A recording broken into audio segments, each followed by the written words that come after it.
สวัสดีทุกคน สวัสดีทุกคน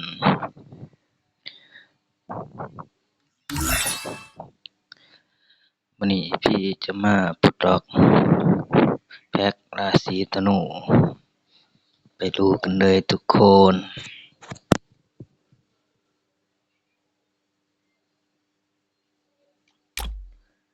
ชุดตัวหญิง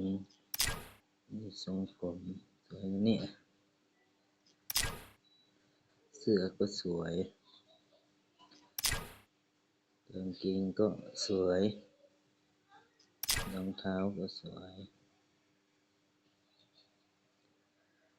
ชุดนี้มีสี่กล่องศพสายพี่เป็นเนอร์สายพี่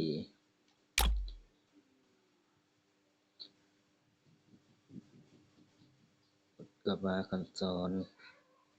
หนักบัตรสายเติม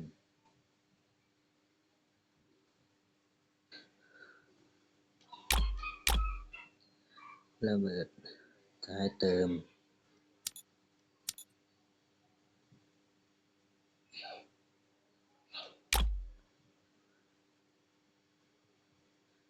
กล่องศพสายเติม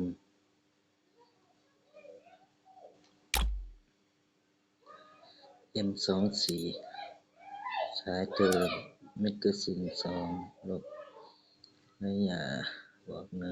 1ลบความเรียบโปรไฟล์สายผีใหม่เบสบอลคันซอนนักวัดสายเติมนักซัดกางเกงสายพี่กระเป๋าสายเติมก็สวยอยู่นะแต่สายใหญ่เกินไป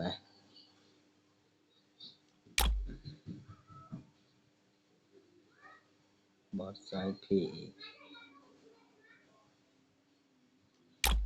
ท่าทางสายเติมเยอะมันในเกมโมบายเลยเกม ROV เลยย้อน ROV อย่างเท่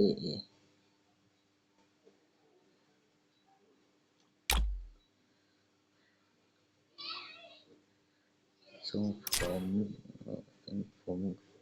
โอเคนะเนี่ยเสื้อก็งามนี่กางเกงก็งามรองเท้าไม่เท่าไหร่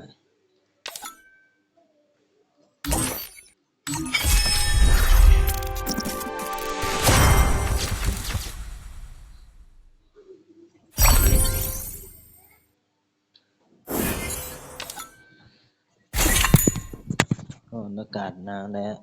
รักษาสุขภาพนี่ก็ไม่ค่อยสบายเท่าไหร่นะฮะเป็นบ้า My blade answers to no one but me.